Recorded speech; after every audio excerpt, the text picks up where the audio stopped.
नमो भगवते वासुदेवाय।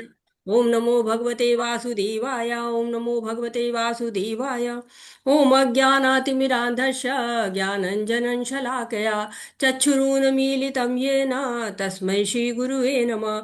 श्रीचैतन्यमनोभीष्टं स्थापितं येन भूतले स्वयं रूप कदा मह्यं ददाति स्वपदान्तिकं। वन्देऽहं श्रीगुरु श्रीयुतपदकमलं श्रीगुरून् वैष्णवांश्च श्रीरूपं साग्रजातं सहगरघुनाथ अन्वितं तं सजीवं साद्वैतं सावधूतं परिजनसहितं कृष्णचैतन्यदेवं श्रीराधाकृष्णपादान् सहगणललिता श्रीविशाखान्वितांश्च।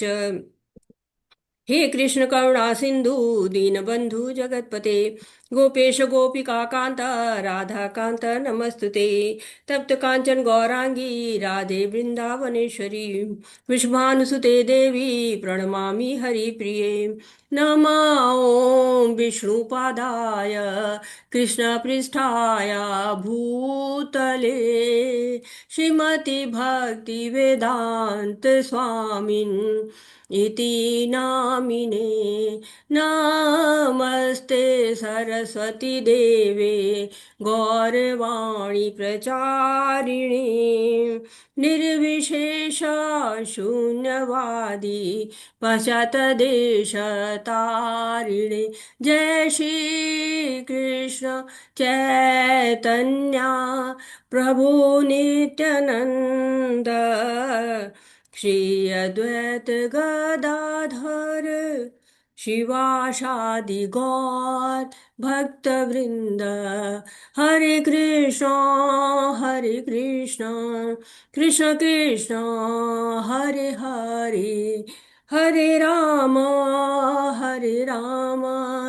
राम राम हरे हरे। हरे कृष्णा सभी को। 18 दिन में जो भगवत गीता समझने की जो यात्रा हमने शुरू की थी उसका आज 13वां दिन है। और बहुत महत्वपूर्ण आज का अध्याय है। और इसको अध्याय को शुरू करने के पहले हम जगत गुरु श्रील प्रभुपाद जी को, जो हमारे आध्यात्मिक गुरु भी हैं, उनको नमन करते हैं।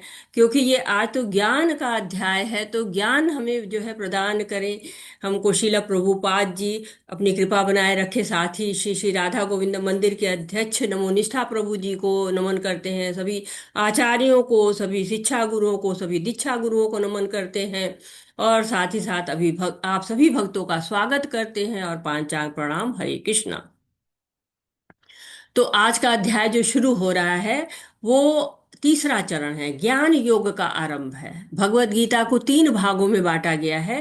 पहले 6 अध्याय कर्म योग के हैं और बीच के जो 7 से 12 अध्याय हैं वो आपके जो है वो भक्ति योग के हैं। और ये तीसरा जो है वो चरण शुरू हो रहा है जो कि ज्ञान योग का चरण जो है वो कहा जाता है।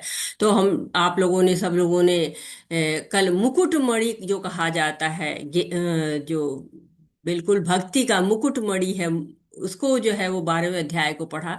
तो जो भक्ति योग पराकाष्ठा है, तो ज्ञान की अलग से क्यों आवश्यकता पड़ गई? तो साधारण लोग कहते हैं हम तो सहज भक्ति कर लेते हैं, हमको ज्ञान चाहिए ही नहीं। कौन सी सूरदास जी ने बहुत ज्ञान लिया था या मीराबाई ने? नहीं, हम तो बस भक्ति कर लेंगे। लेकिन ज्ञान भी चाहिए। भक्ति में भगवान को, गुरु तत्व को जानना बहुत आवश्यक होता है। उनके बिना भक्ति में प्रगति नहीं हो पाती है। अभी हम पढ़ रहे थे, तेषाम हम जो है समुद्धरता मृत्यु संसार सागरात। मृत्यु का जो ये संसार का सागर है, इसको कौन पार कराएगा? भगवान ही तो पार कराएंगे ना। तो ज्ञान चाहिए। ज्ञान के माध्यम से कैसे भक्ति से जुड़ जाएं? क्योंकि हमको जो पहले 6 अध्याय है कर्म के द्वारा कैसे भगवान से जुड़ जाएं। और जो 7 से 12 अध्याय तो भक्ति योग के हैं। अब जो 13वां अध्याय है, जो हमें कहते हैं ना कि भगवान आते हैं जन्म मृत्यु जरा व्याधि को दूर करने के लिए, हमें उद्धार करने के लिए। तो हम किसी भी चीज का 2 तरह से उपयोग कर सकते हैं, या तो भोग के लिए स्वयं के, या भगवान के लिए। तो ये भौतिक बंधन से मुक्त होने का दार्शनिक ज्ञान हमको मिलने वाला है। हम ज्ञान को साधन के रूप में प्रयोग करेंगे तो ये हमारी भक्ति का हिस्सा बन जाएगा। श्रील प्रभुपाद जी कहते हैं कि धर्म और ज्ञान दोनों एक दूसरे के पूरक हैं। तो हम पहले समझ लेते हैं, क्योंकि थोड़ा सा अध्याय 13 कैस क्यों आया है, क्यों पढ़ना चाहिए, इसके बारे में क्या कहा गया है।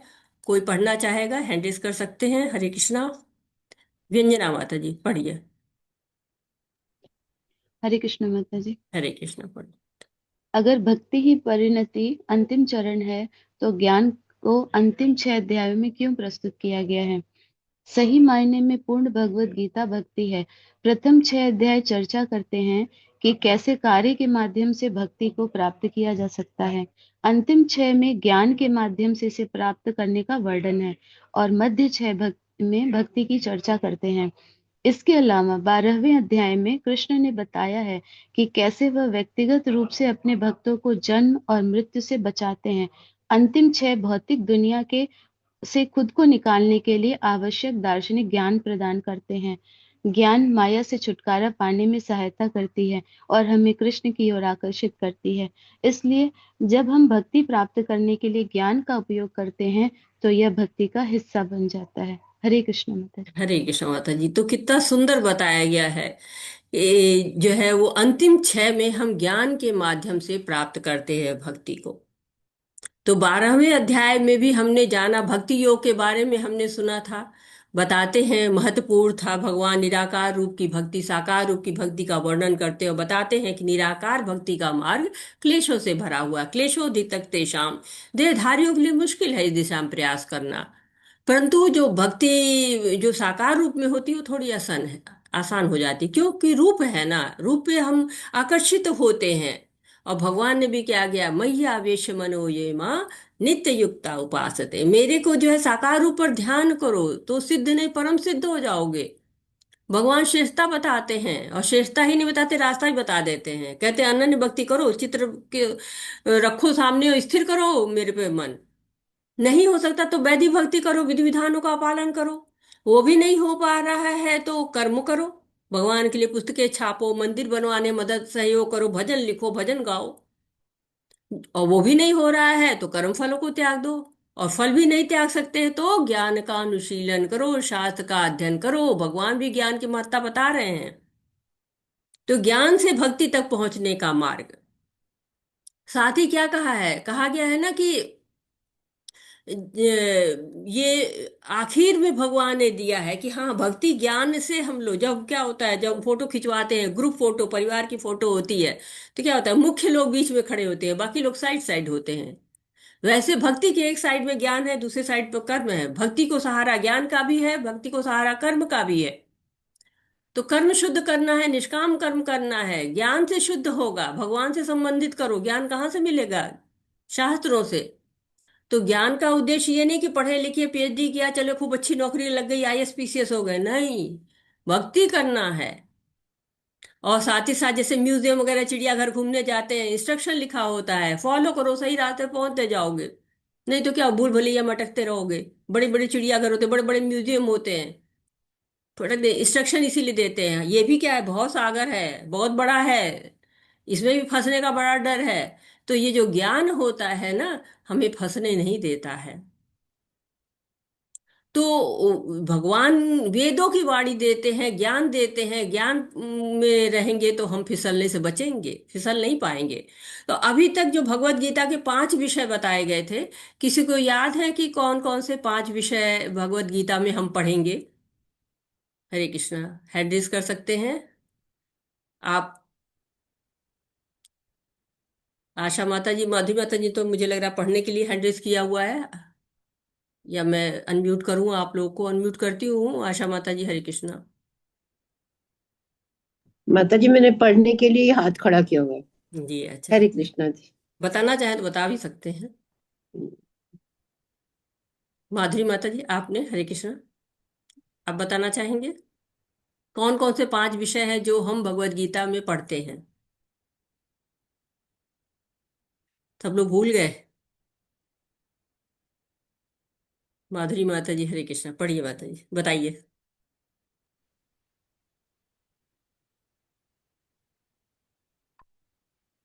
हरि प्रिया माता जी, हरे कृष्णा। हरे कृष्णा माता जी, सादर प्रणाम। राधा माता जी, राम। ईश्वर, जीव, प्रकृति, कर्म और काल। हाँ, 5 सब्जेक्ट हैं, आप लोग पढ़ रहे हैं लगातार, ध्यान दीजिए क्या क्या पढ़ रहे हैं। भगवान के बारे में पढ़ रहे हैं आप। काल के बारे में हमने जाना, 11वें अध्याय में विराट स्वरूप जब दिखाते हैं तो भगवान काल का रूप भी दिखाते हैं। प्रकृति के बारे में, कर्म के बारे में और जीव के बारे में। तो अभी तक हमने भगवान के बारे में खूब पढ़ा, काल के बारे में पढ़ा, प्रकृति के बारे में पढ़ा, कर्म के बारे में पढ़ा, जीव के बारे में भी पढ़ा, लेकिन कम बात हुई है। अब यहां से जीव के लिए जो है सब आ रहा है। तो जो हम साइंस पढ़ते तो जीव के बारे में बड़ा पढ़ते हैं, इतनी हड्डियां हैं, इसमें इतना खून है, ये है, ये वो है, शरीर में क्या क्या है, सब इंद्रियां कितनी है, सब बताते हैं। लेकिन जो है वो ये नहीं बताते हैं कि जन्म मृत्यु से कैसे उद्धार होगा। वो कौन बताता है? वो ज्ञान हमको यहाँ पर मिलता है। तो बड़ी दूर जाना है ना, आध्यात्मिक जगत में जाना है, बड़ी लंबी तैयारी करनी पड़ती है। ज्यादा दूर जाना है, ज्यादा सामान की जरूरत हो गई, साथ ही साथ कुछ अनहोनी हो गई तो क्या करेंगे? बी प्लान भी रखना पड़ता है ए प्लान की जगह। तो भक्ति भी क्या है, एक लंबी चलने वाली यात्रा है। सुसुखम कर तो अव्ययम है, 9वें अध्याय में बता दिया गया है, कभी ना खत्म होने वाली है। परंतु रास्ते में चोर का डर भी तो रहता है ना। क्यों? रास्ते में माया मिल जाए, बड़ी बलशाली है, पकड़ लेगी। देवी हेषा गुणमयी मम माया दुरात्यया माम एव ये प्रपद्यन्ते माया मेत्ता तरंती थे। भगवान से जुटोगे तो बचोगे, तो चोर भी है रास्ते में, भक्ति को चुरा लेंगे। तो ज्ञान होना चाहिए ना हमको, रास्ते में क्या क्या हर्डल्स आएंगी, क्या बाधाएं आएंगी, कैसे उसको पार करेंगे। या फिर जो हम भक्ति कर भी रहे हैं वो वास्तव में भक्ति है भी कि नहीं। ऐसा तो है कि हम माया के प्रभाव में भ्रमित हैं और हमको लग रहा है हम भक्ति कर रहे हैं, लेकिन भक्ति हो नहीं रही है। तो जब ज्ञान को हम हिस्सा बना लेते हैं अपना, और उससे हम जान जाते हैं कि आत्मा का घर कहाँ पे भगवान का धाम है। कुछ कारण है जिसके कारण वो भौतिक जगत में आ जाता है। वैसे ही जैसे कोई बड़े स्वतंत्र होकर अपने गांव शहर में घूमता रहता है, कुछ गलत हो जाता है, कैद में आ जाता है, तो उस जेल के छूटने के भी नियम होते हैं। बदमाशी करते जाएंगे अवधि बढ़ेगी, थोड़ा अच्छा सा कार्य करेंगे, अपेक्षित आचरण करेंगे तो छूट भी सकते हैं। तो वैसे ही भगवान की शरण जो ले लेता है, वो इस जो है मृत्यु संसार सागर से पार लेता है। 13वां अध्याय ज्ञान का अध्याय क्षेत्र क्षेत्रज्ञ विभाग योग है। अब इसमें क्षेत्र क्या है, क्षेत्रज्ञ क्या है, ये सब हम जानने का प्रयास करते हैं।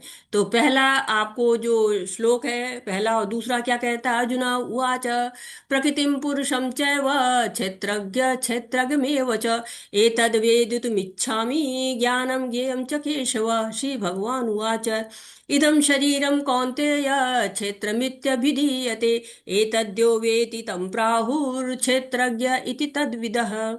अर्जुन ने कहा, हे कृष्ण, मैं प्रकृति तथा पुरुष, भोक्ता, क्षेत्र एवं क्षेत्रज्ञ तथा ज्ञान एवं ज्ञेय के विषय में जानने के इच्छुक हूँ। श्री भगवान ने कहा, हे कुंती पुत्र, यह शरीर क्षेत्र कहलाता है, इस क्षेत्र को जानने वाला क्षेत्रज्ञ है। तो ये क्या है, बता रहे हैं कि प्रश्न आ जाता है अर्जुन का। और अर्जुन का प्रश्न क्या कहता है कि पुरुष क्या है, प्रकृति क्या है, क्षेत्र क्या है, क्षेत्रज्ञ क्या है, ज्ञान क्या है, ये है क्या है। ये आपको 6 प्रश्न आ जाते हैं। इस जो अध्याय, इसका नाम भी क्या रखा गया? क्षेत्र क्षेत्रज्ञ विभाग योग। और आचार्यों ने इसको नाम दिया प्रकृति, पुरुष और चेतना। तो ज्ञान चाहिए, ये ज्ञान जो है वो भगवत गीता का ज्ञान जो है वो अर्जुन को मिल रहा है। भाव आवश्यक है भगवान की भक्ति के लिए, लेकिन ज्ञान भी आवश्यक है। दोनों साथ में हो तो सोने पे सुहागा। जैसे कोई सामान जरूरी है तो सामान चाहिए आपको, मिठाई चाहिए आपको, लेकिन डिब्बा भी तो चाहिए। रैपर का भी बड़ा जो है वो रहता है, यूज रहता है। तो सबसे पहले भगवान क्षेत्र और क्षेत्रज्ञ के बारे में बताते हैं। क्षेत्र क्या है? शाब्दिक अर्थ अगर आप क्षेत्र का लीजिए तो उसका मतलब होता है जमीन, खेत। तो ये क्षेत्र हमारे पास क्या है, कहाँ पर है? तो ये हमारा जो शरीर है ना, ये क्षेत्र कहलाता है, फील्ड ऑफ एक्टिविटी। क्षेत्र क्या कहते हैं? कर्म स्थान ना, जहाँ पे काम करते हैं। किसान क्या करता है? खेत में काम करता है, बीज बोता है, सिंचाई करता है, फसल काटता है, उसी अन्न को खाता है। जैसे शरीर भी क्या करता है? कर्म करने का स्थान है। इदम शरीरम, शरीर ही क्षेत्र है। लेकिन खेत में किसान काम करता है, वो खेत का मालिक है। उसी तरह हम भी शरीर के मालिक हैं। शरीर के मालिक को क्या कहते हैं? क्षेत्रज्ञ। क्षेत्र को जानने वाला क्षेत्रज्ञ। जैसे हम भारत में रहते हैं, तो ये जो हमारी जमीन जिसके हम मालिक हैं, वो जो है वो हम उसके मालिक हैं। लेकिन अकेले मालिक हम नहीं हैं, सरकार भी इसको ही मालिक है। जब चाहे मुआवजा दे के ले लेगी, खाली करा सकती है जमीन। संपत्ति सरकार की है, फर्स्ट ओनर सरकार है, सेकंड ओनर हम हैं, दूसरे नंबर के मालिक है हम। ये शरीर हमको क्यों दिया गया? कर्म करने के लिए दिया गया है। तो वो यहाँ पर दूसरा सेकेंड जो है फर्स्ट ओनर कौन है? भगवान फर्स्ट ओनर है। तो शरीर क्षेत्र है और क्षेत्र को जानने वाला क्षेत्रज्ञ है। और कहते हैं कि दो दो क्षेत्रज्ञ हैं, एक आत्मा है, दूसरी परमात्मा है। यहाँ पे उनका थोड़ा सा जो है दिया गया है कि प्रकृति क्या है, भौतिक प्रकृति। पुरुष क्या है, जो भोगता है, जो आनंद भोगता है प्रकृति को, भोगता जो है। क्षेत्र कौन है? शरीर है। क्षेत्रज्ञ कौन है? शरीर को जानने वाला, आत्मा और परमात्मा, सोल एंड सुपर सोल। और ज्ञानम, ज्ञान क्षेत्र और क्षेत्र राज्य को समझना, क्षेत्र और क्षेत्रज्ञ को समझना। और ज्ञेयम, जो ज्ञान का लक्ष्य क्या है, वो भगवान है, परमात्मा है। तो इसी को अब समझने की कोशिश करते हैं थोड़ा और डिटेल में। क्षेत्रज्ञम चापि मां विद्धि सर्व क्षेत्रेषु भारत, क्षेत्र क्षेत्रज्ञ यो ज्ञानम यत ज्ञानम मतम मम। हे अर्जुन, आपको समझना चाहिए कि मैं भी सभी शरीरों का ज्ञाता हूँ, और इस शरीर तथा उसके ज्ञाता को समझने को ज्ञान कहा जाता है। यही मेरी राय है। तो अर्जुन को बताया जा रहा है कि हम लोग सब जानते हैं, इतना तो हमने अभी तक जितना पढ़ा उसे पता चल गया कि भगवान हमारे हृदय में है और हमेशा हमको देख रहे हैं। जैसे सीसीटीवी पे होता है ना, सीसीटीवी कैमरा लगा देते हैं तो जितना भी होता है सब देखते हैं, वैसे भगवान हमारे हृदय में बैठे सब देखा करते हैं। हमने उपनिषदों में भी ये चीज को बताया गया है कि एक अणु आत्मा होती है, दूसरी एक विभु आत्मा होती है। दो चिड़िया के रूप में दिखाया जाता है। एक चिड़िया जो है वो फल खा रही है, कभी खट्टे फल खाती है, कभी मीठे फल खाती है। दूसरी चिड़िया उसको देखती है कि कब वो पलट के हमारी तरफ देखेगी। तो जो खा रही है वो चिड़िया आत्मा है, और जो देख रही है वो परमात्मा। परमात्मा हमेशा दिखता, पिता है ना, देखता है हमारा बच्चा खाने में मगन है, कब वो मेरी तरफ दिखेगा। तो यहाँ पर ये ज्ञान भी मिलता है कि क्षेत्रज्ञ कौन है, आत्मा भी है और परमात्मा भी है। क्षेत्रज्ञ के विषय में जानना ही जो है वो ज्ञान होता है। जब हम ये जान जाते हैं कि क्षेत्रज्ञ दो हैं, तो यही ज्ञान है। तो जैसे राजा होता है ना, वो राजा को पता रहता है कि उसके राज्य में कितनी जमीन है, कितने लोग रहते हैं, किसकी किसकी जमीन है। लेकिन जो किसान होता है उसको केवल अपनी जमीन के बारे में ज्ञान होता है, वो सबके बारे में ज्ञान नहीं रखता है।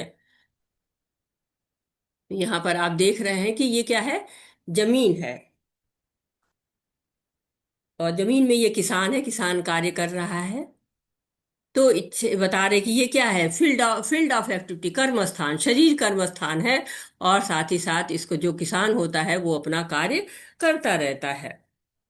तो यहाँ पे क्षेत्र और क्षेत्रज्ञ के बारे में एक तरह से बताया। क्षेत्र क्या है, मोटा मोटा जानिए तो क्षेत्र शरीर है, और उसको जो क्षेत्रज्ञ जानता है, मतलब शरीर को जानने वाला क्षेत्रज्ञ होता है। तो उसमें दो क्षेत्रज्ञ है, एक आत्मा है, एक परमात्मा है।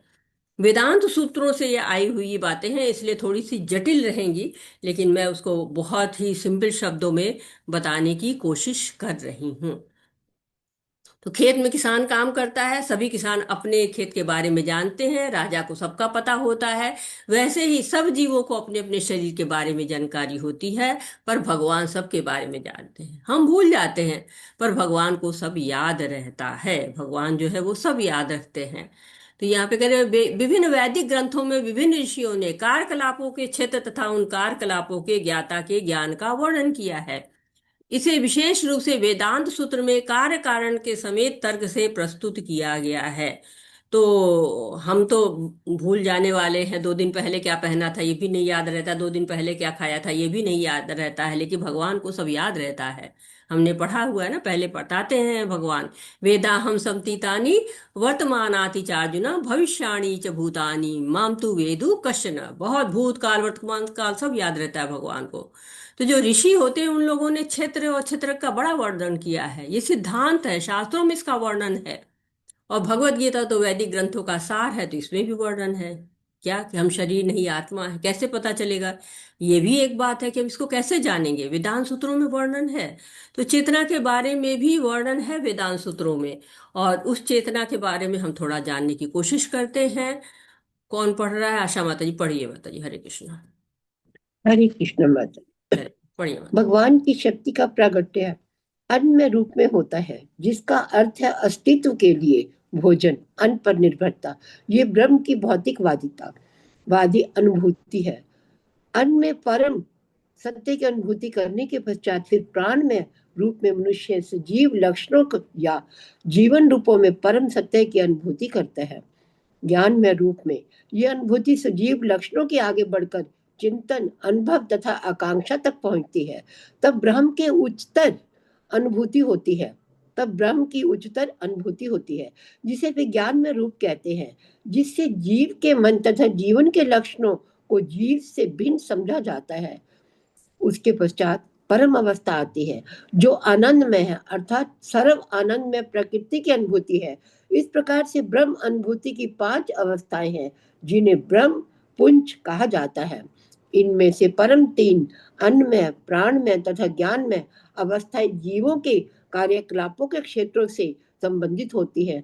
परमेश्वर इन कार्यकलापों के क्षेत्रों से परे है, आनंद और आनंद में है। हरे कृष्ण जी। हरे कृष्ण माता जी, बहुत बहुत धन्यवाद। तो चेतना के स्तर है अन्नमय पे, सबसे निम्न चेतना अन्नमय होती है। जैसे बच्चा होता है, बच्चे को क्या मतलब है, जब भूख लगी बस रोने लगे, अन्न ही भगवान है। ऐसे लोगों को क्या होता है, अरे सुबह नाश्ते में क्या बनेगा, दोपहर में लंच में क्या बनेगा, शाम को स्नैक्स कौन सा मिलेगा, रात में डिनर क्या बनेगा।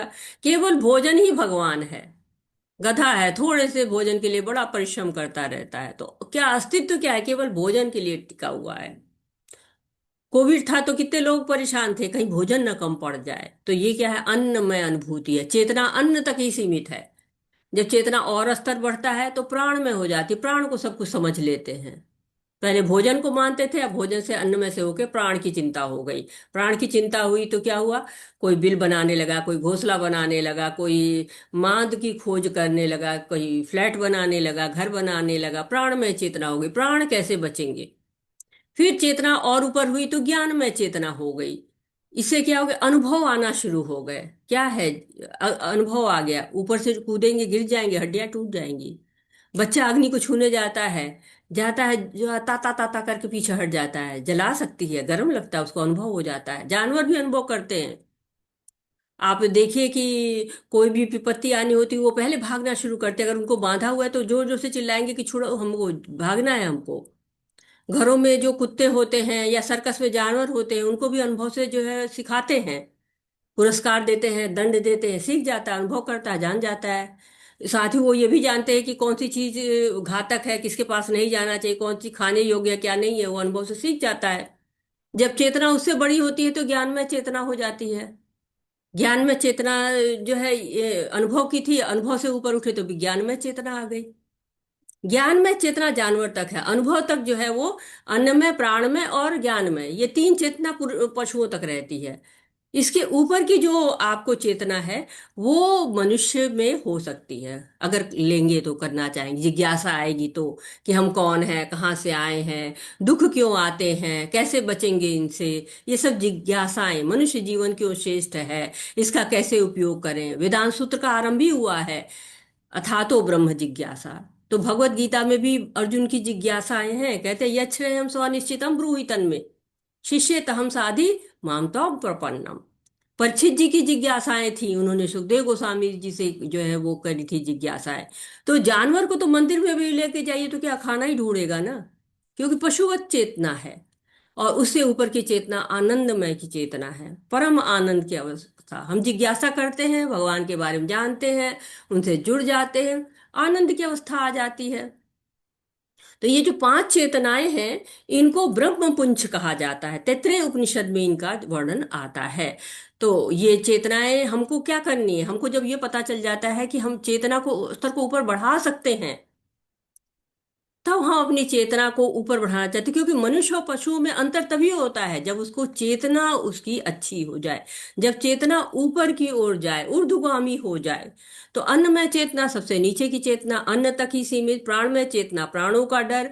ज्ञानमय चेतना या मनोमय चेतना यानी कि अनुभव की बात है। और कि जो मन होता है वो करता है ना, थिंकिंग विलिंग एंड फीलिंग, तो वहीं तक चेतना रहती है। और फिर विज्ञान में चेतना होती है, जो कि स्वयं के बारे में जिज्ञासा होती है। और आनंदमय चेतना यानी कि चेतना को आनंद की अवस्था में, वो जो आत्मा आनंद की ढूंढती है, भगवान को ढूंढती है, वो अवस्था होती है। पंच महाभूत महा अहंकार बुद्धि अव्यक्त, तीन गुणों की अप्रकट अवस्था, दसों इंद्रिया तथा मन, पांच इंद्रिय विषय, इच्छा द्वेष सुख दुख संघात, जीवन के लक्षण तथा धैर्य, इन सबको संक्षेप में कर्म का क्षेत्र तथा उसकी अंत क्रियाएं विकार कहा जाता है। तो अब ये बताया जा रहा है कि ये जो कर्म क्षेत्र है, फील्ड ऑफ एक्टिविटी है, इसमें होता क्या क्या है। 24 तत्व होते हैं इसमें। सांख्य योग में विस्तार से बताया गया। सांख्य योग एक शाखा है, उसमें शरीर के विषय में बताते हैं कि हम आंख कान नहीं हैं, हमारा शरीर ये नहीं कि हम आंख है, हम कान है, हम पैर हैं, हम हाथ है, नहीं। अहम ब्रह्मास्मि। 24 तत्व होते हैं। कौन कौन से होते? पंच महाभूत, क्षितिजल पावक गगन समीरा, पृथ्वी जल अग्नि आकाश और वायु, पंच महाभूत। सूक्ष्म तत्व कहलाते हैं मन बुद्धि अहंकार। और जो है गुणों की अव्यक्त अवस्था, प्रधान किसको कहा जाता है? पांच इंद्रियां जो ज्ञानेंद्रियां कहलाती हैं, जिनसे ज्ञान मिलता, आंख कान नाक त्वचा जिह्वा, समझ पाते हैं हम, ज्ञान मिलता है, और उसके द्वारा कार्य के पांच कर्मेंद्रियां काम करती हैं, वाणी पाव हाथ गुदा और लिंग। इंद्रिय विषय जो हमारी इंद्रियां हैं, उनसे इंद्रिय विषय भी होते हैं। जैसे कि आंख को रूप चाहिए, नाक को गंध, कान को ध्वनि, त्वचा को स्पर्श, जीवा को स्वाद, ये इंद्रिय विषय होते हैं। तो आप शरीर में आपके ये 24 तत्व होते हैं। इन 24 तत्वों से हमारा शरीर मिलकर बनता है। तो ये कर जो फील्ड ऑफ एक्टिविटी कैसे तैयार होती है। तो हमने क्षेत्र को जान लिया पूरी तरह से, क्षेत्रज्ञ को जान लिया पूरी तरह से। अब भगवान जो है वो ज्ञान के बारे में बता रहे हैं। अमानित्वम दम्भत्व अहिंसा क्षान्तिरार्जवम् आचार्योपासनम शौचम धैर्यम् आत्मविनिग्रह इन्द्रियार्थेषु वैराग्य मन अहंकार एव च जन्म मृत्यु जरा व्याधि दुख दोषानुदर्शनम् आसेक्तर्नभिषङ्ग पुत्रदार गृहादिषु नित्यं च समिच्चित्वमिष्ट अनिष्ट उपपत्तिषु मयि चानन्ययोगेन भक्तिर्यव्यभिचारिणी विविक्तदेशे वित्वं रति अर्जन संसदि आध्यात्म ज्ञान नित्यत्वं तत्त्वज्ञानार्थ दर्शनम् एतज्ज्ञानमिति प्रोक्तं ज्ञानं यदतो अन्यथा। अब ये ज्ञान के बारे में यहाँ कहा जा रहा है। माधुरी माता जी पढ़िए ये तात्पर्य, अनुवाद मतलब इसका पढ़िए। माता जी। हरे कृष्ण। तात्पर्य। विनम्रता दमहीनता अहिंसा सहिष्णुता सरलता प्रामाणिक गुरु के पास जाना पवित्रता स्थिरता आत्म संयम इंद्रिय तृप्ति के विषयों के परित्याग अहंकार का अभाव जन्म मृत्यु वृद्धावस्था तथा रोग के दोषों की अनुभूति वैराग्य संतान स्त्री घर और अन्य वस्तुओं की ममता से मुक्ति अच्छी तरह तथा बुरी घटनाओं के प्रति संभाव मेरे प्रति निरंतर नन्य भक्ति एकांत स्थान में रहने की इच्छा जन समूह से लगाव आत्म साक्षात्कार की महत्ता को स्वीकारना तथा परम सत्य की दार्शनिक खोज, इन सब को मैं ज्ञान घोषित करता हूँ। इनके अतिरिक्त जो भी है वो सब अज्ञान है। हरे कृष्ण माता जी। हरे धन्यवाद। कृष्णा। तो यहाँ पे ज्ञान के लक्षण बताए गए हैं। तो मुख्य लक्षण क्या है? प्रामाणिक गुरु के पास जाना। कुछ लोग कहते हैं हम तो खुद ही पढ़े लिखे हैं, लेकिन जो ज्ञान है वो आध्यात्मिक ज्ञान की बात की जा रही है। आध्यात्मिक ज्ञान कहाँ से मिलता है? आचार्यों से। खुद को ज्ञानी समझ लेंगे तो समझना बंद कर देते हैं, यही अहंकार की निशानी है। गुरु के पास जाते हैं तो अहंकार नष्ट हो जाता है। कहते हैं कि जो है वो मूड़ मुड़ावे भुइ धरे तब बैठे घर माही। जब सर को जो है हटा के, यानी कि जो अहंकार को हटा दे, विनम्रता आ जाएगी, सहिष्णुता आ जाएगी, दम्भहीनता आ जाएगी।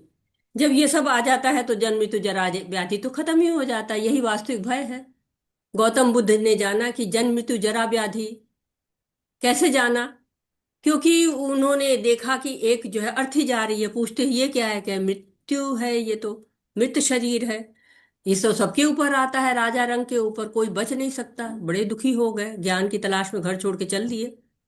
यही समस्याएं हैं जिनके समाधान की आवश्यकता है। यही ज्ञान है। इसी के लिए गुरु के पास जाना चाहिए। वो कहना चाहिए तद्विधि परिपाते न परिप्रश्नेन सेवया, विनम्र होइए, जिज्ञासा करिए गुरु से। कहते हैं कि ज्ञान की प्रक्रिया के अवसान भगवान की भक्ति में होता है, अनन्य भक्ति में होता है। मयि चान्य योगे न भक्ति अभ्याभिचारिणी। अनन्य भक्ति करेंगे तभी भगवान को प्राप्त करेंगे, बाकी सब ज्ञान तो व्यर्थ है, यही रह जाना है। अगले जन्म में जाएंगे फिर केजी नर्सरी पढ़ना शुरू करेंगे, प्ले ग्रुप से। तो जो देहधारी आत्मा है 24 तत्वों से बनी है, उसी के बने शरीर में बंद है वो। अब इस जो है शरीर में बंद है, बंद तो हो चुकी है, अब ज्ञान होगा तभी बाहर निकल पाएगी। तो ज्ञान की कोई सीमा नहीं, और कितना ज्ञान पर्याप्त है हमारे जीवन के लिए, ये भी सोचना चाहिए कि कितना ज्ञान चाहिए हमको।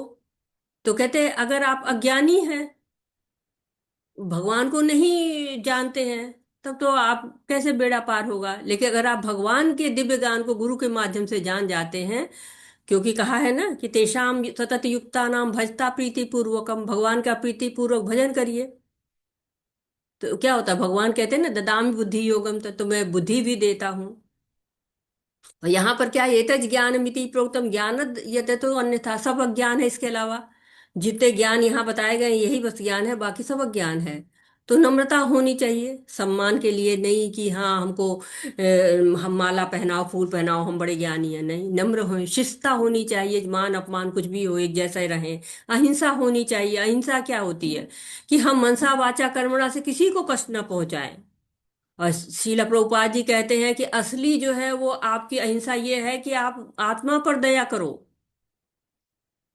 आत्मा पर दया करनी है हमको, और किसी पर दया नहीं करनी, आत्मा पर दया करनी है। क्यों? क्योंकि आत्मा जो है वो उसको दया चाहिए, उसको बताइए भगवान के बारे में, यही दया है। सहनशीलता होनी चाहिए। आध्यात्मिक ज्ञान की उन्नति में जो लगा रहेगा उसको मान भी मिलेगा, अपमान भी। आप देखिए जो लोग जाते हैं बुक डिस्ट्रीब्यूशन में, उनका बड़ा अपमान हो जाता है।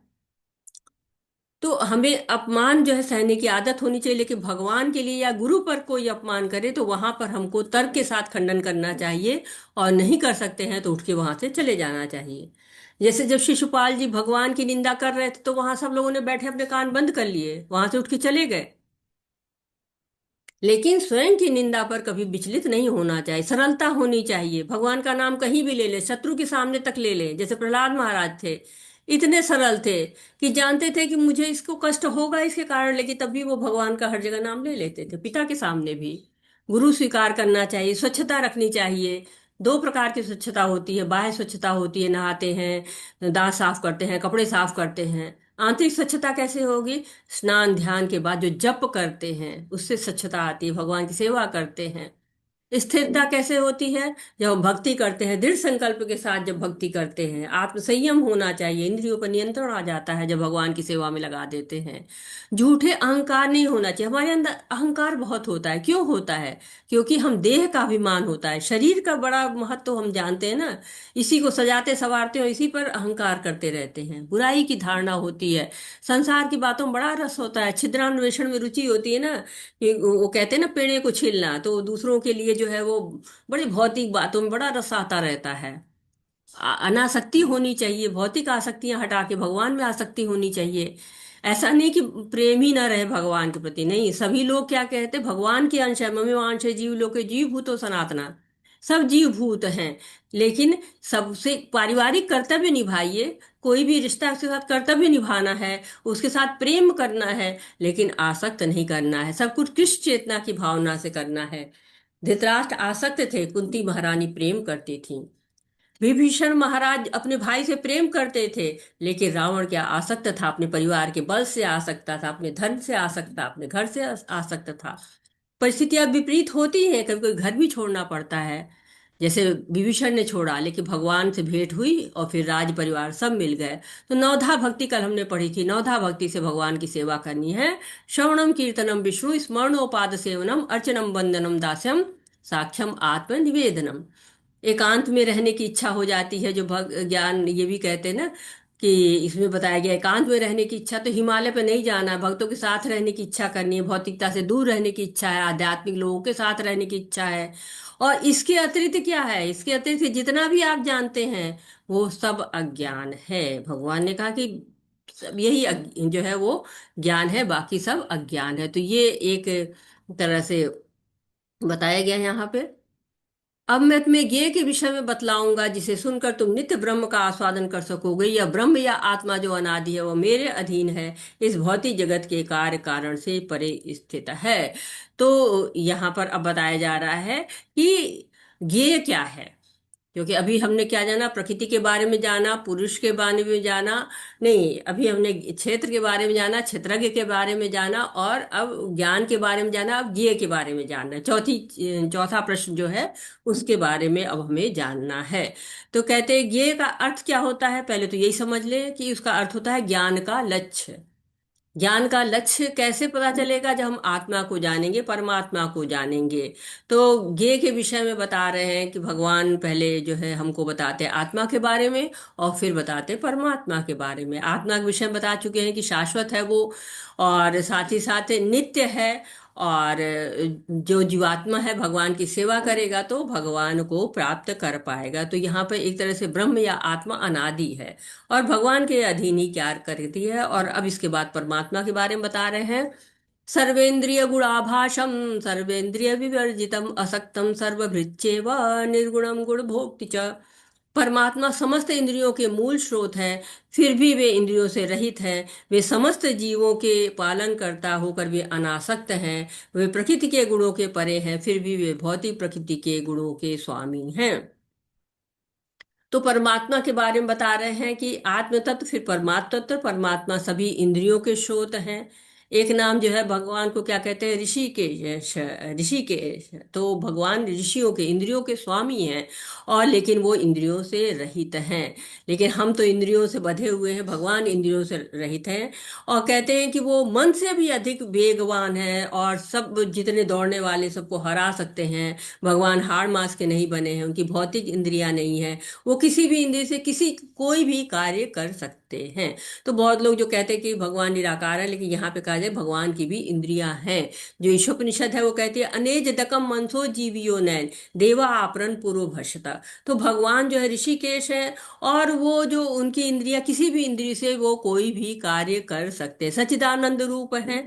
उनको पृथक से शरीर और मन की आवश्यकता नहीं रहती है। कहते हैं कि वो जो 5.32 ब्रह्म संहिता में कहा गया, अंगनी अस्य सकल इंद्र वृत्ति भंति पश्यन्ति यान्ति कलयन्ति नीरे जगन्ति। वो जो है पंचभूत से नहीं बने हैं, आध्यात्मिक हैं। प्रामाणिक टीकाएं हमको पढ़नी चाहिए। जो भगवान को जानते हैं वही भगवान के बारे में बता भी सकते हैं। अन्यथा लोग क्या होते हैं, अपने मन से कुछ भी बोलने लगते हैं, शास्त्रों को नहीं पढ़ते हैं तो। परम सत्य समस्त जीवों चर अचर के बाहर तथा भीतर स्थित है। वे भौतिक इंद्रियों के द्वारा जाने या देखने से परे हैं। यद्यपि वे अत्यंत दूर रहते हैं, फिर भी हम सबों के निकट हैं। तो भगवान को कहा जा रहा है कि वो चर अचर जितने भी प्राणी हैं, भगवान सबके भीतर भी हैं और बाहर भी, भौतिक जगत में भी वो है, आध्यात्मिक जगत में भी वो है, हमसे दूर भी हैं। भगवत धाम कितना दूर है हमसे, पर वो कितना पास भी है, हृदय में समाये हैं। कहीं बाहर जाने की जरूरत ही नहीं, हृदय में समाये हुए हैं।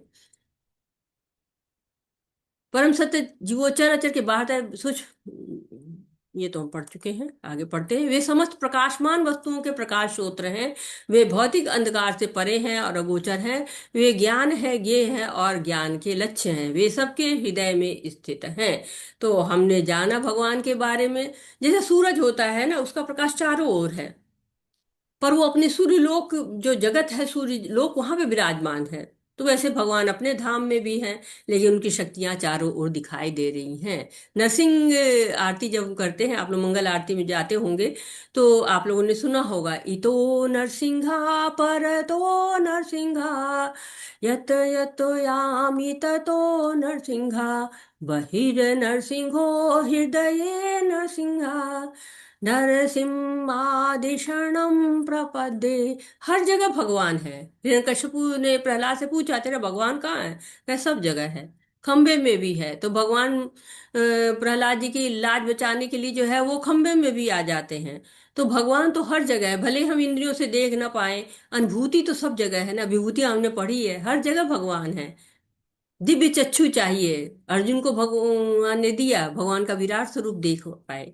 तो भगवान तो हर जगह है। जब हम जो खाना खाते हैं वो अन्न कहाँ से है? पृथ्वी से उपजाते हैं। पृथ्वी कहाँ से? भगवान की दी हुई है।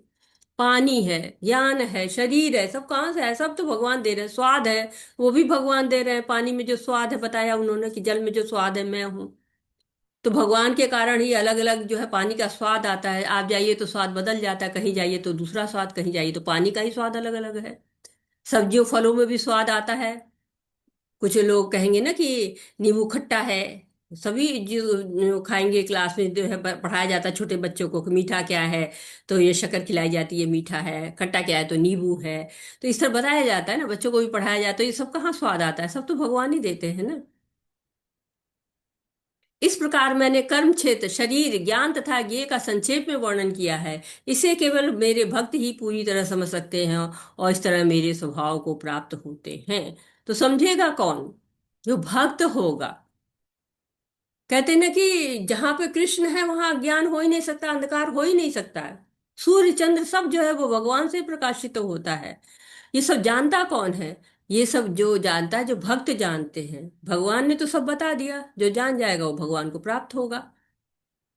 प्रकृति तथा जीवों को अनादि समझना चाहिए, उनके विकार तथा गुण प्रकृति जन्य है। तो अब यहाँ पर अब प्रकृति के बारे में बात हो रही है कि प्रकृति क्या है। क्योंकि अभी तक तो हमने पढ़ा क्षेत्र के बारे में, क्षेत्रज्ञ के बारे में, ज्ञान के बारे में, ज्ञेय के बारे में, ये सब के बारे में पढ़ा। अब प्रकृति के बारे में, प्रकृति और पुरुष की अब चर्चा यहाँ से शुरू हो गई है। प्रकृति और जीव दोनों को अनादि समझना चाहिए, उनके विकार तथा गुण प्रकृति जन्य हैं। तो कह रहे हैं कि जो प्रलय होता है, सृष्टि होता है, सृजन होता है, नष्ट हो जाता है, ये सब कहाँ से आता है? ये तो सब भगवान के द्वारा ही आता है ना। आप जो यहाँ पर चित्र देख रहे हैं कि कभी हरियाली होती है, कभी सूखा पड़ता है, तो परिवर्तनशील है जो प्रकृति, लेकिन अनादि है, समाप्त नहीं होती। भगवान की शक्ति है ना, समाप्ति नहीं होती है। ऐसे जीवात्मा है, वो जन्म लेता है, उसकी मृत्यु होती है, पर वो नित्य है। शरीर का जो है वो जन्म और मृत्यु होती है ना, लेकिन जीवात्मा तो नित्य है, समाप्ति नहीं होती है। प्रकृति में आती है, भोग करती है और बंधन में फंस जाती है। तो गुण और विकार क्या है? प्रकृति जन्य है। तीन गुण होते हैं ना, रजोगुण, सतोगुण और तमोगुण। और इसी तीन गुण की रस्सी में जीव जो है वो जकड़ा रहता है। कार्य कारण कृत्तित्व हेतु प्रकृतिरुच्यते। पुरुष सुख दुखानां भोक्तृत्व हेतुरुच्यते। प्रकृति समस्त भौतिक कारणों तथा कार्यों परिणामों के हेतु कही जाती है, और जीव पुरुष इस संसार में विविध सुख दुख के भोग कहा जाता है, भोग का कारण कहा जाता है। तो कार्य कारण कृत्तित्व, जो भी कार्य हो रहा है प्रकृति के कारण हो रहा है, भगवान कह रहे हैं। चाहे उस जीव का शरीर हो, या जीव की इंद्रियां हो, उनके व्यक्तियां हो, उनके कार्यकलाप हो, या जो 84 लाख योनियां हैं, सबका कारण कौन है? प्रकृति है। जीव जो है आता है जगत में और सुख के प्रयत्न में लग जाता है कि हमको सुख मिले। वो एक ही भोग के बाद दूसरे भोग में फंसता जाता है। क्यों? क्योंकि इच्छाएं समाप्ति नहीं होती है। साइकिल आ गई तो मोटरसाइकिल चाहिए, मोटरसाइकिल आ गई तो कार चाहिए, कार चाहिए तो लग्जरी कार चाहिए, लग्जरी कार चाहिए चार्टर्ड प्लेन चाहिए, उसका हेलीकॉप्टर चाहिए। बस सब समाप्त होने का नाम ही नहीं लेती हैं। और यही इच्छाएं क्या होती हैं? दूसरे जन्म का कारण बनती हैं। हमने पढ़ा है 8वें अध्याय में, यम यम वापि स्मरण भावे त्यजन्ते कलेवरं तम तमेवेति कौन्तेव सदा तद्भाव भाविता। तो अगला जन्म क्यों मिल जाता है? जो इस भाव से हम याद करते हैं। खाने की इच्छा हो गई, हाथी का शरीर मिल गया, फंस गए, कम खा के गुजारा ही नहीं। शेर मिल गए तो वेजिटेरियन रह ही नहीं सकते हैं। चींटी मिल गई तो ज्यादा खा ही नहीं सकते हैं। मछली हो गए तो जमीन पर रह ही नहीं सकते हैं। तो प्रकृति के गुण ही जीव के सुख दुख का कारण बनते हैं। लेकिन मनुष्य जीवन ऐसा होता है कि उसमें उसको बाहर निकलने की शक्ति होती है, वो बाहर निकल सकता है। इसलिए मानव जीवन का सदुपयोग करना चाहिए, क्योंकि मानव जीवन मिला है तो इसको व्यर्थ नहीं करना चाहिए। पुरुष प्रकृतिस्थो ही भुंक्ते प्रकृति का जान गुणान कारणम गुण संज्ञ सदस्य योनि जन्मशु। ये जो दिखाए जा रहे हैं, ये जो है विभिन्न प्रकार की योनियां हैं। तो इस प्रकार जीव प्रकृति के गुण, तीन गुणों का भोग करता हुआ प्रकृति में ही जीवन बिताता है, या उस प्रकृति के साथ उसके संगति के कारण इस तरह उसे उत्तम तथा अधम योनियां मिलती हैं। तो जैसा कर्म करेंगे उत्तम योनि भी मिल सकती है, अधम योनि भी मिल सकती है, ये आपके ऊपर है। आप अपनी इच्छाओं को कैसा बनाते हैं, और आपको उन इच्छाओं के आधार पर ही ये शरीर मिलना है। उपद्रष्टानुमंता च भर्ता भोक्ता महेश्वर परमात्मेति चाप्युक्तो देहेस्मिन् पुरुष पर। तो भी इस शरीर में एक दिव्य भोक्ता है, जो ईश्वर है, परम स्वामी है, और साक्षी तथा अनुमति देने वाले के रूप में विद्यमान है, जो परमात्मा कहलाता है। उपदिष्टानुमंता च, देखता भी रहता है, साक्षी भी है वो। साक्षी रहता है। जीव जो है वो क्या करता है, प्रकृति के संपर्क में आता है, भोक्ता बन जाता है, खुद को सुप्रीम इंजॉयर समझने लगता है। लेकिन सब वस्तुएं भगवान की हैं, भोक्ता हम हो गए। इसीलिए क्या होता है, हमें जीवन में शांति नहीं रहती है। वो देख रहा है कि हम कैसे भोग कर रहे हैं, और वो साक्षी के रूप में रहता है। साक्षी क्या होता है, बोलता नहीं है, देखता रहता है कि आप क्या कर रहे हैं, दृष्टा के रूप में रहता है, लेकिन अनुमति भी देता है। ऐसा नहीं है, बस वो हमको सूक्ष्म स्वतंत्रता देता है कि उस अनुमति को हम मानते हैं कि नहीं। भगवान कह रहे तो कैसे कहेंगे कि ऐसा कैसे। भगवान को रोकना चाहिए था, मैं कर रहा था तो परमात्मा हमारे हृदय में क्यों नहीं रुक रहा, रोक तो रहा था, आपने सुना कहाँ पे? आपने सुना नहीं। वैसे ही आप उस बच्चे की तरह से रहे ना, जो कि आइसक्रीम वाला आता है तो पैर पटकते हैं, नहीं नहीं जाना ही जाना है, माँ कहते हैं, जाओ जाओ, बीमार पड़ोगे तो तुम ही बीमार पड़ोगे, तुम जानो। वैसे ही भगवान भी अनुमति दे देते हैं। जो व्यक्ति प्रकृति जीव तथा प्रकृति के गुणों की अंतःक्रिया से संबंधित इस विचारधारा को समझ लेता है, उसे मुक्ति की प्राप्ति निश्चित है। उसकी वर्तमान स्थिति चाहे जैसी हो, यहाँ पर उसका पुनर्जन्म नहीं होगा। तो भगवान बता रहे हैं कि जिसे प्रकृति पुरुष क्षेत्र क्षेत्रज्ञ ज्ञान ये सब समझ लिया, उसकी मुक्ति तो हो ही जानी है। लेकिन जानने का अर्थ ये नहीं है कि आपने वर्ड मीनिंग है याद कर लिया, नहीं। जान लेने का मतलब है कि जीवन में उतारना है। जो समझ जाता है, ये संबंधों को समझ जाता है, वो इनसे पार उतर जाता है। वो जो है फंसता नहीं है यहाँ पे। कुछ लोग परमात्मा को ध्यान के द्वारा अपने भीतर देखते हैं, तो दूसरे लोग ज्ञान के अनुशीलन द्वारा, और कुछ ऐसे हैं जो निष्काम कर्म योग के द्वारा देखते हैं। तो भगवान की लोग जानना चाहते हैं, और उस जानने के लिए कुछ लोग ज्ञान का सहारा लेते हैं, कुछ लोग भक्ति का सहारा लेते हैं।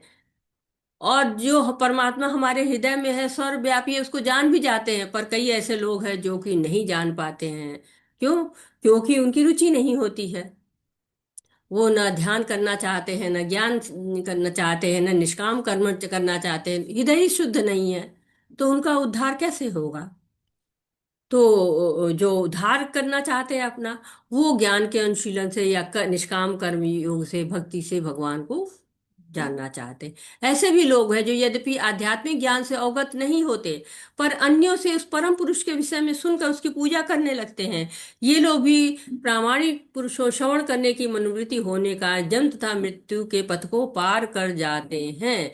तो यहाँ पे आप चित्र देख रहे हैं कि देवहूति जो है वो अपने पुत्र के द्वारा, जो भगवान कपिल कहे जाते हैं, उनके द्वारा जो है वो भगवान के बारे में सुनती हैं और अपना उद्धार कर लेती हैं। तो श्रवण की विधि के यहाँ पे दिया गया है, महत्व दिया गया है कि कलयुग के लिए है, और भगवान के बारे में केवल सुन सुन कर ही आप जो है वो पार निकल सकते हैं। जैसे कि देवहूति अपने पुत्र से सुन के उन्होंने मुक्ति को प्राप्त किया था, जन्म मृत्यु के पथ को पार कर जाते हैं। तो ये ही एक पथ है जिसके लिए लोग जो है वो प्रयास करते रहते हैं। हे भरतवंशियों में श्रेष्ठ, यह जान लो कि चर तथा अचर जो भी तुम्हें अस्तित्व में दिख रहा है, वह कर्म क्षेत्र तथा क्षेत्र के ज्ञाता का संयोग मात्र है।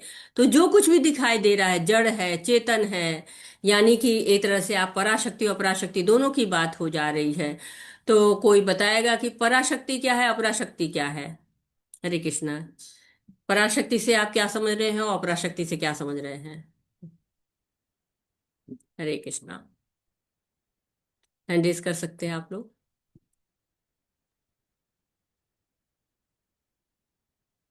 मित्तल माता जी, हरे कृष्णा। हरे कृष्णा। हरे कृष्णा। हे भरत वंशियों में श्रेष्ठ, यह जान लो कि चर तथा अचर जो भी तुम्हें अस्तित्व में दिख रहा है, वह कर्म क्षेत्र तथा क्षेत्र के ज्ञाता का संयोग मात्र है। हरे कृष्णा। धन्यवाद। हरे कृष्णा माता जी, ये जो है वो हाँ। लक्ष्मी माता जी, हरे कृष्णा, आपको अनम्यूट कर रही हूँ। आप इसका आंसर बताना चाहेंगे? हरे कृष्णा। कि सबने पढ़ने के लिए हैंड रेज किया हुआ है? और जी, लक्ष्मी माता जी, जी। पराशक्ति क्या है, अपराशक्ति क्या है? हरे कृष्णा, धन्य प्रणाम माता जी। जी। अ, पराशक्ति और अपराशक्ति तो एक तो राधा रानी है, उनकी पराशक्ति है। जी। और एक ये जो हम भौतिक जगत में जो देवी देवता हैं वो हम सब उनके भगवान की पराशक्तियां हैं।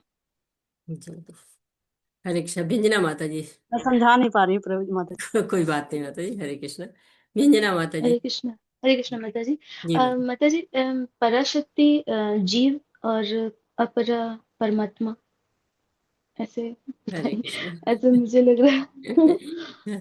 अभी मैंने बताया है, उसके बाद मैंने प्रश्न पूछा है। हरे माधुरी माता जी, हरे कृष्ण।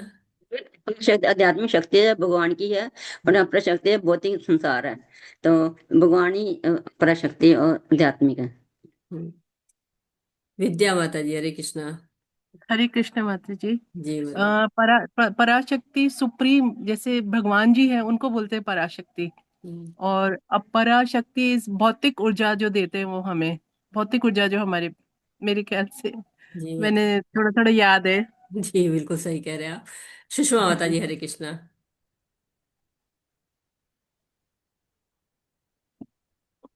सुषमा माता जी, अनम्यूट होइए। हरे कृष्ण माता। जी माता। पराशक्ति भगवान की आध्यात्मिक शक्ति है, और ये भौतिक मायावाद शक्ति है, भौतिक अपरा। बहुत सुंदर माता जी। तो मैं आप लोग फिर से उसको ध्यान से सुनिए, जिन लोगों ने नहीं अभी समझ पाए हैं। कोई बात नहीं, होता है ऐसा। तो भगवान की दो शक्तियों के बारे में हमने पढ़ा है, 7वें अध्याय में पढ़ा है। आप लोग जाके फिर से खोलिएगा भगवत गीता को। तो 7वें अध्याय में भगवान बताते हैं, पहले अपना अपरा शक्ति के बारे में बताते हैं, फिर पराशक्ति के बारे में बताते हैं। तो यहाँ पर जड़ और चेतन की एक तरह से बात कही गई है, जो हमने अभी पढ़ा है। तो यहाँ पर जो है कहा गया है कि चर और अचर यहाँ पे बताया गया है। तो हम जड़ और चेतन की बात करते हैं एक तरह से। तो जड़ शक्ति जो होती है वो अपरा शक्ति होती है, जो चेतन शक्ति होती है यानी जो दिव्य शक्ति है वो पराशक्ति है। और जो जड़ शक्तियां हैं, जैसे कि पृथ्वी है, जल है, आकाश है, कहते भूमि रापो नलो वायु खम मनो बुद्धि रेवच अहंकारम इतीयम में भिन्ना प्रकृति था। भिन्ना शक्ति है जिसको अपरा शक्ति कहा जाता है, 7वें अध्याय में हम पढ़ते हैं। तो ये जड़ जगत जो होता है, ये भगवान की भिन्ना शक्ति कहिए, अपरा शक्ति कहिए, आप बहिरंगा शक्ति कहिए, ये सब एक ही होता है। और पराशक्ति यानी कि जो हमारी जीवात्मा है वो हमारी पराशक्ति है। तो इस जो अपराशक्ति के बीच में जो है, जो पराशक्ति है, वही चेतन देती है हमको। हमने दोनों के बारे में पढ़ा है, और डिटेल में आप जो है वो पढ़ सकते हैं, 7वें अध्याय में पढ़िएगा।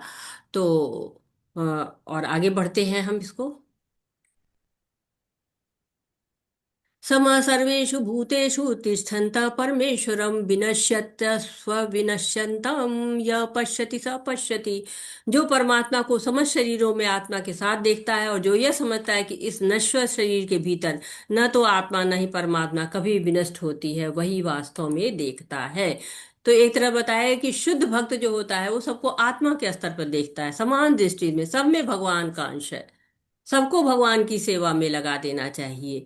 ये दृष्टि होती है, ये होती है जो कि भक्त होता है। वास्तव में वही देखता है, जो देख रहा है ना, सब में देखिए परमात्मा का अंश सब में वितरित है। यही हमको देखना चाहिए। जब हम भक्ति के स्तर पे होते हैं तो हम ऐसे ही देखते हैं। जो व्यक्ति परमात्मा को सर्व तथा प्रत्येक जीव में समान रूप से वर्तमान देखता है, वो अपने मन के द्वारा अपने आप को भ्रष्ट नहीं करता। इस प्रकार वह दिव्य गंतव्य को प्राप्त होता है। तो जीव इच्छा करता है, उसकी इच्छा की पूर्ति के लिए जो है वो प्रकृति कार्य करती है और बंधन का कारण होती है। तो जो हमको क्या देखना है, हमको परमात्मा को देखना है हर जगह। हमको अपने मन को इच्छाओं में नहीं भटकाना है। तो वो ही दिव्य गंतव्य को प्राप्त करता है। जो यह देखता है कि सारा कार्य शरीर द्वारा संपन्न किए जाते हैं, जिसकी उत्पत्ति प्रकृति से होती है, जो देखता है आत्मा कुछ भी नहीं करती, वही यथार्थ में देखता है। तो क्या करते हैं, शरीर के द्वारा ही सारे कार्य किए जाते हैं। और इसीलिए कहते हैं ना कि मन को भगवान की सेवा में लगाइए। भगवान ये प्रकृति में लगाएंगे, इच्छा करेंगे तो फंसते चले जाएंगे। सारे कार्य हमको शरीर के स्तर से छोड़ के भगवान के स्तर पर करना चाहिए।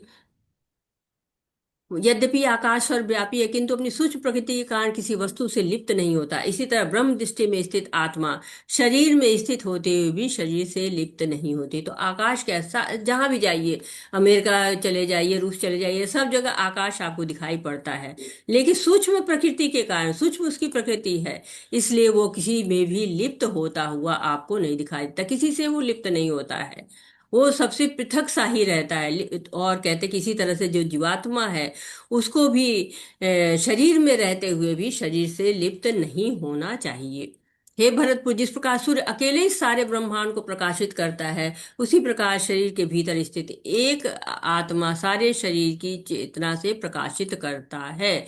तो कहते हैं कि चेतना जो है आत्मा का लक्षण होती है। जब तक आत्मा है शरीर में, तब तक ही चेतना रहती है। बाल है जैसे, अब बाल है शरीर में लगा रहता है, इतना सजाते हैं संवारते हैं, लेकिन वही जमीन पर गिर जाए तो क्या होता है, गंदगी मानते हैं, हटाओ हटाओ हटाओ जल्दी हटाओ। तो जब तक जीव आत्मा जो है वो शरीर में रहती है, तब तक उसमें चेतना रहती है, उसका मूल्य रहता है, उस शरीर का भी मूल्य रहता है। जैसे शरीर निकल जाता है, कोई प्रेम नहीं करता, कहते मिट्टी है, हटाओ हटाओ इसे जल्दी हटाओ, घर से ले जाओ इसको। तो ये क्या होता है कि ये, और साथ ही साथ ये भी है कि एक जीवात्मा रहती है, पूरा शरीर में चेतना रहती है, और जहां एक चेतना निकल जाती है, वैसे सारा शरीर जो है वो जड़ हो जाता है, मिट्टी हो जाता है। जो लोग ज्ञान के चक्षुओं से शरीर तथा शरीर के ज्ञाता के अंतर को देखते हैं, वह भव बंधन से मुक्ति की विधि को भी जानते हैं, जिन्हें परम लक्ष्य प्राप्त होता है। तो ज्ञान के चक्षु से, ज्ञान का चक्षु होना चाहिए, दिव्य ज्ञान होना चाहिए, तभी भव बंधन से हम मुक्त होंगे। कैसे मिलेगा दिव्य ज्ञान? गुरु साधु और शास्त्र से मिलता है, भगवान की कृपा से मिलता है। तो जो लोग ऐसे देख पाते हैं, जो ज्ञान चक्षु जिनके पास है, वो शरीर और शरीर के ज्ञाता यानी क्षेत्र और क्षेत्रज्ञ में अंतर जानते हैं। जो ये जान जाते हैं, वो मुक्ति की विधि को भी जान जाते हैं, परम लक्ष्य को प्राप्त करते हैं। हरे कृष्ण। कौन पढ़ रहा है इसको? सुषमा माता जी पढ़िए। हाँ जी, हरे कृष्ण माता जी। हरे कृष्ण। इस 13वें अध्याय का तात्पर्य यही है कि मनुष्य को शरीर, शरीर के स्वामी तथा परमात्मा के अंतर को समझना चाहिए। उसे श्लोक 8 से लेकर 12 तक में वर्णित मुक्ति की विधि को जानना चाहिए, तभी वह परम गति को प्राप्त हो सकता है। श्रद्धालु को चाहिए कि सर्वप्रथम वह ईश्वर का श्रवण करने के लिए सत्संगति करे और धीरे धीरे प्रबुद्ध बने। यदि गुरु स्वीकार कर लिया जाए तो पदार्थ तथा आत्मा के अंतर को समझा जा सकता है। वही अग्रिम आत्म साक्षात्कार के लिए शुभारंभ बन जाता है। गुरु अनेक प्रकार के उपदेशों से अपने शिष्यों को देहात्म बुद्धि से मुक्त होने की शिक्षा देता है। उदाहरणार्थ, भगवत गीता में कृष्ण अर्जुन को भौतिक बातों से मुक्त होने के लिए शिक्षा देते हैं। मनुष्य ये तो समझ सकता है कि ये शरीर पदार्थ है और इसे 24 तत्वों में विश्लेषित किया जा सकता है। जीवन के लक्षण इन्हीं तत्वों की अंतःक्रिया यानी विकार है, किंतु इनसे भी ऊपर आत्मा और परमात्मा है। आत्मा तथा परमात्मा दो है। ये भौतिक जगत आत्मा तथा 24 तत्वों के संयोग से कार्यशील है। मनुष्य को चाहिए कि गुरु की सहायता से इस अध्याय को भली भांति समझ ले। हरे कृष्ण माता जी। हरे कृष्णा माता जी, बहुत बहुत बहुत धन्यवाद माता जी। हरे कृष्णा। तो एक तरह से शिला प्रभुपाद जी ने हमको इसमें बताया हुआ है, श्रवण के महत्व के बारे में बताया हुआ है। साथ ही साथ उन्होंने बताया कि गुरु की महत्ता क्या होती है, गुरु हमको करना चाहिए, ज्ञान हमको कहाँ से मिलेगा, गुरु से मिलेगा। अर्जुन ने 6 प्रश्न किए थे, प्रकृति, पुरुष, ज्ञान, ज्ञेय, क्षेत्र और क्षेत्रज्ञ। तो प्रकृति क्या है? प्रकृति पुरुष और जो है वो संघ यानी चेतना के बारे में इस अध्याय में बताया गया है कि प्रकृति सारे भौतिक कारणों की हेतु है और जीव इस संसार में आके सुख दुख भोगता रहता है। क्षेत्र के बारे में जाना कि क्षेत्र हमारा शरीर है और क्षेत्रज्ञ 2 है, आत्मा हो परमात्मा है। ज्ञान किसको कहते हैं? तो भगवान ने ज्ञान हमको बताया, और साथ ही साथ कहा कि ज्ञान की जो है वो अवसान ज्ञान का कहाँ होता है? तो अनन्य भक्ति में। ज्ञान का लक्ष्य क्या होता है? भगवान को प्राप्त करना होता है। ज्ञान क्या हमको बताता है कि इस ज्ञान के द्वारा हम शरीर को जाने, शरीर को जानने वाले ज्ञाता को जाने और परम लक्ष्य को प्राप्त करें। तो ये यहाँ पर जो ये चैप्टर है, थोड़ा सा टेक्निकल चैप्टर है, इसको समझना थोड़ा मुश्किल होता है, क्योंकि हमारी शिक्षा ऐसी नहीं हुई ना, हमने इस तरह से नहीं पढ़ा हुआ है इस बातों को। तो द्वितीय अध्याय में जो सांख्य की चर्चा हुई थी, और उसमें और थोड़ा सा जोड़कर जो है वो बताया गया कि मुख्य 24 तत्व, उसी का विस्तार एक तरह से किया गया। क्योंकि सांख्य क्या करता है, विश्लेषण करता है। उस विश्लेषण में हमने जाना 24 तत्वों के बारे में कि 5 ज्ञान इंद्रियां हैं, 5 कर्मेंद्रियां हैं, 5 जो है उसके इंद्रिय विषय हैं, साथ ही साथ पंच महाभूत हैं, और मन बुद्धि और अहंकार है, और साथ ही साथ प्रधान है। और साथ ही साथ हमने परिवर्तन जीव के बारे में जाना। बहुत डीप स्टडी इसको कहते हैं, इसको करने में काफ़ी टाइम लगता है, लेकिन यहाँ पे हमने बहुत थोड़े में ही भगवान के द्वारा और साथ ही साथ श्रील प्रभुपाद जी के तात्पर्यों के द्वारा हमने इसको जानने की कोशिश की और जानना चाहा।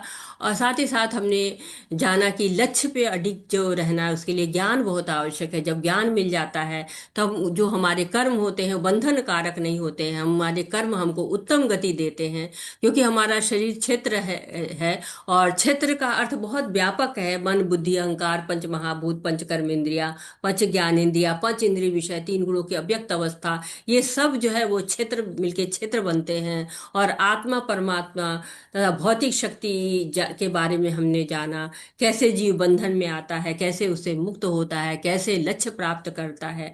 तो हमने इसके पहले क्षेत्र के बारे में पढ़ा था, तो धर्म क्षेत्र और कुरुक्षेत्र के बारे में पढ़ा था। ये धर्म क्षेत्र और कुरुक्षेत्र ये हमारे अंदर ही है। तो जब शरीर एक है तो दो दो क्षेत्र कैसे हैं? तो ये एक प्रवृत्ति होती है। जब हम धर्म के अनुसार कार्य करते हैं तो हमारा जो ये क्षेत्र होता है धर्म क्षेत्र बन जाता है। लेकिन अगर हम थोड़े से ईर्ष्या में रहते हैं, द्वेष में रहते हैं और भोग में रहते हैं, तो क्या हो जाता है, यही कुरुक्षेत्र बन जाता है। उसका फल भी हमको भुगतना पड़ेगा, जो भी हम कार्य करेंगे उसको। तो भगवान कृष्ण जो भगवत गीता में हमको ज्ञान दे रहे हैं, उन्हीं ज्ञान के आधार पर हमको आगे बढ़ना चाहिए। तो अर्जुन के 6 प्रश्न हमने देखे, क्षेत्र और क्षेत्रज्ञ का ज्ञान का वर्णन देखा, ज्ञान प्राप्ति की प्रक्रिया जानी, ज्ञेय जाना, प्रकृति पुरुष और चेतना के बारे में जाना, और ज्ञान का दर्शन भी जाना हमने। तो हम यहाँ पे रुकते हैं। वाछाकल्पतरुभ्यश्च कृपा सिंधुभ्य एव च पतितानां पावनेभ्यो वैष्णवेभ्यो नमो नमः। अनंत कोटि वैष्णव बिंद की जय, श्रील प्रभुपाद की जय, भगवद गीता की जय, भागवतम की जय। हरे कृष्णा कृष्ण कृष्ण हरे हरे, हरे राम राम राम हरे हरे, हरे कृष्णा कृष्ण कृष्ण हरे हरे, हरे राम राम राम हरे हरे, हरे कृष्णा कृष्ण कृष्ण हरे हरे, हरे राम राम राम हरे हरे। आपका कोई प्रश्न है, आपका कोई सुझाव है, आप कुछ ऐड करना चाहते हैं, आप कुछ त्रुटि सुधार करना चाहते हैं, तो मोस्ट वेलकम। और इसके पहले मैं आपको याद दिलाती हूँ कि आप अपनी अटेंडेंस भर लीजिए, किस संबंधी जो है वो कार्य को आगे बढ़ाइए।